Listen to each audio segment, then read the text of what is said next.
You ever have that gut feeling something's just not right with someone? Maybe it's your neighbor at bingo night, or your spouse sitting across the breakfast table. You look up, and something in their face, it just looks off. The smile doesn't quite match. The words come out a little jumbled.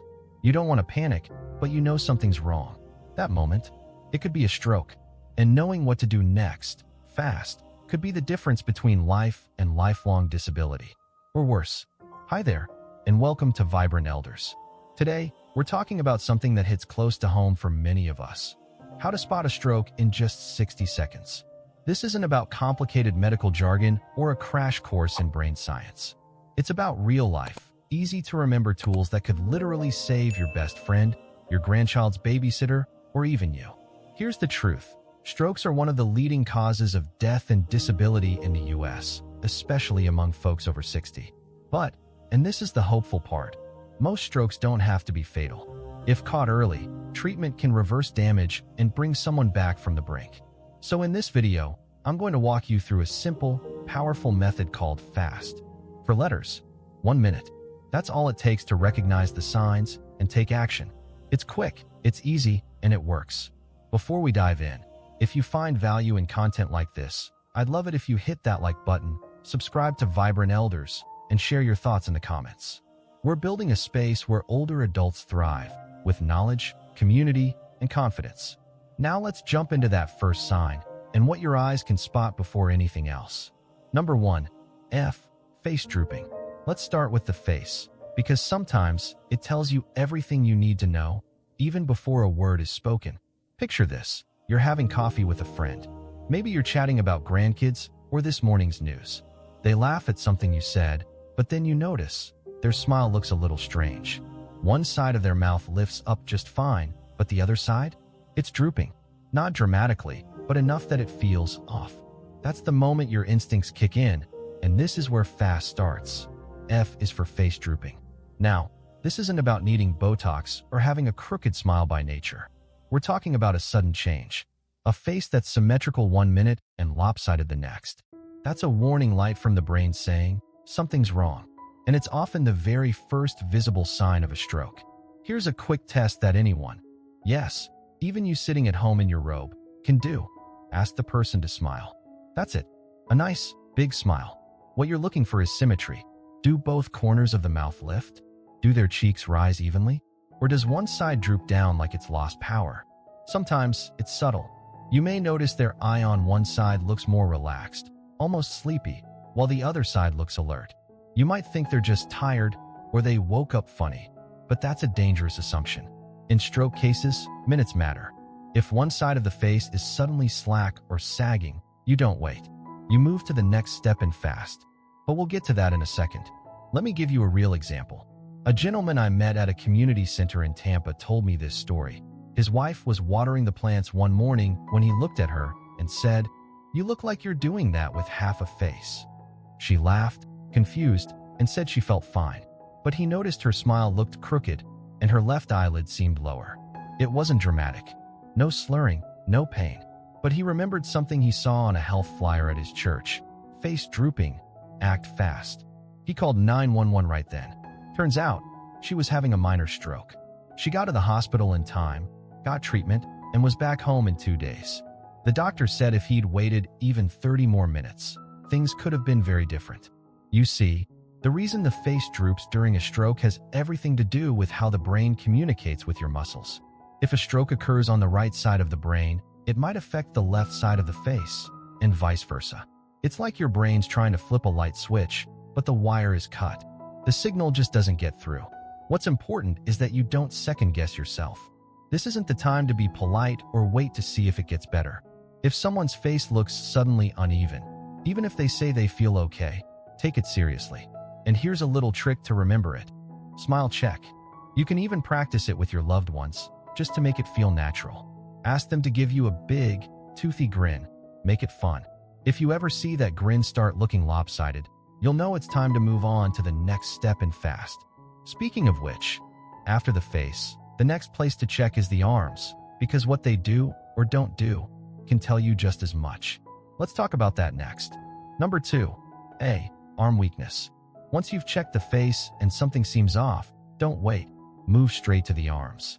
It's the second clue in our fast checklist, and just like the face, the arms can give away what's happening inside the brain long before it's too late. Now, you might be wondering, what does the arm have to do with a stroke? A lot, actually. When a stroke hits, one of the first things it often affects is movement, especially on one side of the body. That's because the brain is like a control center, and if a clot or bleed blocks part of it, the signal to move gets jammed. The result? Weakness, numbness, sometimes complete inability to move an arm. So here's what you do. Ask the person to raise both arms straight out in front of them, like they're holding a pizza box. Keep your eyes on their hands, not just to see if they go up, but to see if they stay up. A normal response? Both arms lift evenly and hover there. No problem. A possible stroke? One arm lags behind. Maybe it drifts down slowly, or maybe it just won't go up at all. They might not even realize it's happening. They'll say they're trying, but nothing moves. That's a major red flag. This test is simple, but it can tell you so much. I remember a story from a retired teacher in Des Moines. She and her sister were doing a puzzle at the kitchen table. Nothing stressful, just a quiet Sunday. Her sister went to reach for her coffee and suddenly knocked it over. Not like a clumsy bump, more like her arm gave out. The teacher didn't ignore it. She pushed the puzzle aside, asked her sister to lift both arms. The right one shot up. The left barely left the table. She didn't wait. Dialed 911 right then and there. Her sister was having an ischemic stroke, the kind caused by a blood clot. Because they caught it early, doctors were able to give her a medication called TPA, a clot-busting drug that can only be used within the first few hours. That puzzle never got finished, but her sister got to go home. The truth is, strokes don't always come with dramatic symptoms. They sneak in. One weak arm, a lazy droop, a missed cup. But if you know what to look for and act on it, you can stop a tragedy in its tracks. Another important note, sometimes the arm doesn't feel weak so much as weird. People often describe it as tingly, heavy, or numb, like when your arm falls asleep after a nap, but the feeling doesn't go away. That's another warning sign. And remember, this test isn't about how strong someone is in general. They don't need to lift weights or hold a pose like in yoga class. It's just about seeing if both arms respond the same way. If one clearly doesn't cooperate, whether it sags, shakes, or won't budge, you're looking at a potential stroke. So just like we said with the smile, trust your eyes. If you see one arm lagging behind, that's not aging. That's not just a pinched nerve. That's your cue to move to the next step. And that brings us to the next letter, S, for speech. Because when words start slipping, it's the brain's way of waving a big red flag. Let's talk about that.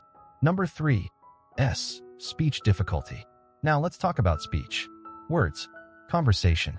You know, the thing most of us do without even thinking. Whether we're chatting with friends over coffee, talking to the dog, or yelling at the TV because our football team messed up, speech is such a natural part of life. We don't notice it until something goes wrong. So here's what to listen for: sudden slurred speech, strange or jumbled words, or even silence when someone's clearly trying to talk. These are major warning signs of a stroke, and they can happen fast. Here's a simple test you can do. Ask the person to repeat a short, easy sentence. Something like, "The sky is blue," or "Today is a good day." Doesn't matter what the sentence is. Just make sure it's something they'd normally say with ease. Now pay attention, not just to the words, but how they say them. Is their speech clear and steady? Or does it sound slurred, like their tongue is heavy or their mouth isn't cooperating? Maybe they say the wrong words entirely, or they get stuck halfway through a simple phrase. That's not just being tired or mixing things up. That could be the brain misfiring, and it's your cue to act. I once met a retired firefighter from Michigan. Tough guy, didn't like to make a fuss. He was on the phone with his daughter when he suddenly stopped mid-sentence. Just froze. Then when he tried to speak again, his words came out in a garbled mess. Not stuttering, more like word salad. His daughter knew something was wrong, but he insisted he was fine. Thankfully, she'd seen a PSA about stroke symptoms and remembered the S for speech. She asked him to say "the sky is blue." He tried, couldn't get the words out right. She hung up and called 911 immediately. He ended up in the hospital with a stroke diagnosis, but got help in time, all because of that one sentence. That's the power of knowing what to listen for.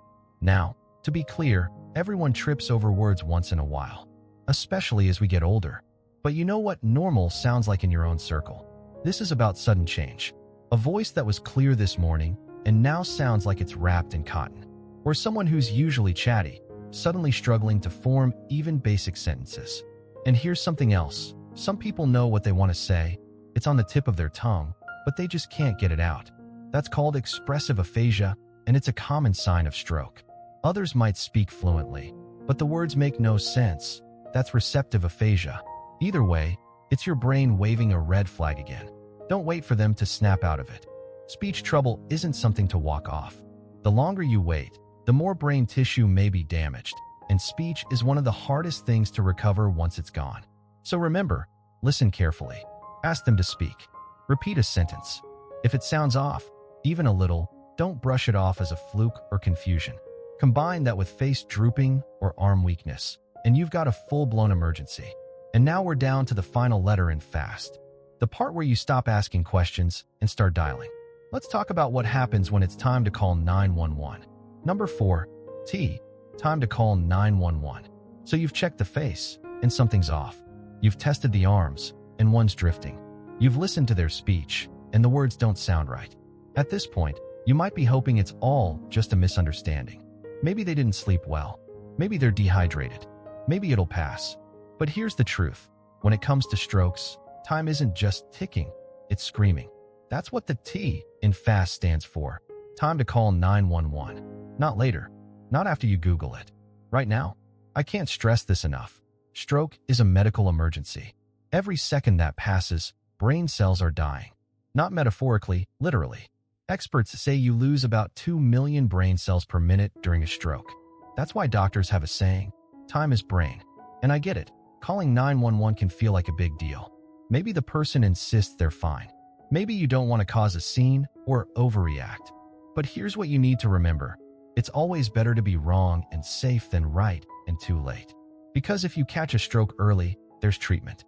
Powerful medication like TPA, a clot-busting drug, can reverse the effects of an ischemic stroke, but only if it's given within about 3 to 4.5 hours after symptoms begin. That's not a lot of time, especially if you're trying to figure things out on your own. And no, this isn't the moment to drive them to the hospital yourself. I know, it feels faster, and sometimes folks say, I'll just take you. But EMS professionals are trained to recognize stroke symptoms and notify the hospital before they even arrive. That means your loved one can be rushed straight into imaging and evaluation the moment they hit the ER doors. That can shave precious minutes, even 15 or 30, off the process. And those minutes? They could mean walking again, talking again, remembering your grandkids' names.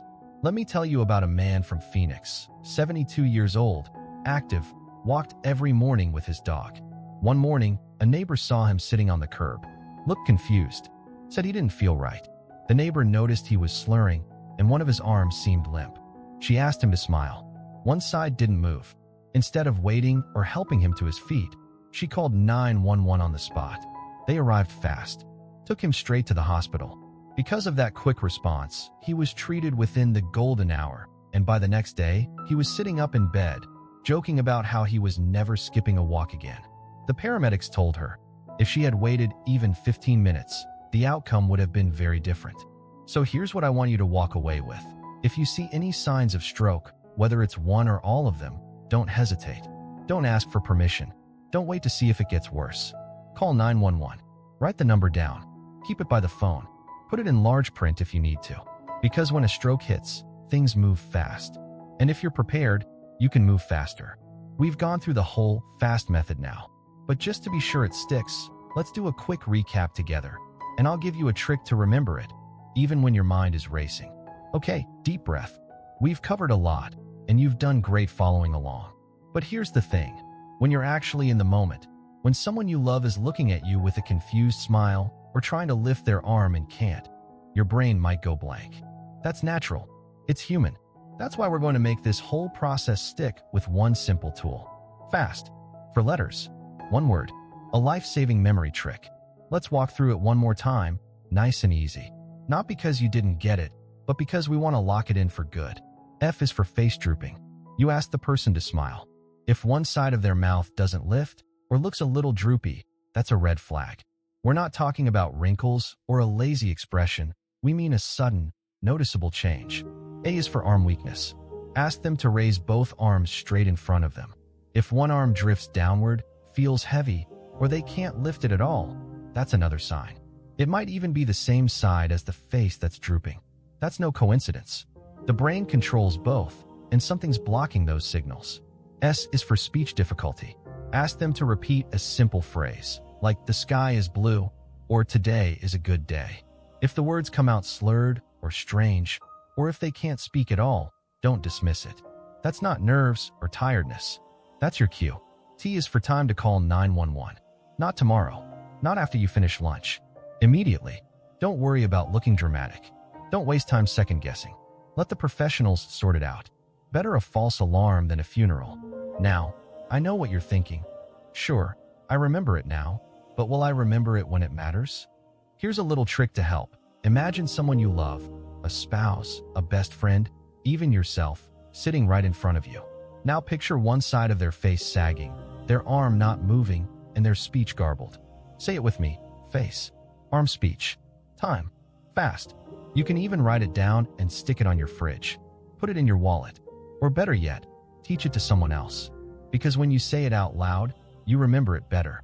And when they know it too, that's twice the chance someone's ready to act. There's also a great rhyme that helps some people remember. If the face is drooping and the arm feels wrong, and the words are slurred or gone, don't delay. Act today. Call 911 and stay strong. Simple? Yes. Childish? Maybe. But if it helps you recall what to do in a scary moment, it's worth it. I can't tell you how many people I've met at community centers, support groups, church gatherings, who said they'd heard something about stroke signs before, but didn't remember what it meant when it counted. We don't want that for you. We want you to feel ready, prepared, like someone who knows what to do when things go sideways. And now you do. Let's wrap this up with one final message, something to keep in your heart, not just in your mind. So here we are. You now know how to recognize a stroke in under 60 seconds. Not with fancy equipment, not with a doctor by your side, just your eyes, your ears, and a little knowledge that could save a life. And maybe that's the biggest takeaway from today, that being prepared doesn't require a medical degree. Just awareness, just action, just knowing the word, fast. Because when we talk about stroke, we're not talking about strangers. We're talking about your bowling buddy, your neighbor down the hall, your spouse who brings you your morning paper. We're talking about you. You don't have to live in fear, but you do deserve to live with confidence. Confidence that if something happens, you'll know what to look for. And more importantly, you'll know what to do. So I want to encourage you, keep this knowledge close. Rewatch the video if you need to. Share it with your friends, your family, even your pastor or book club. You never know who'll remember it at the right moment.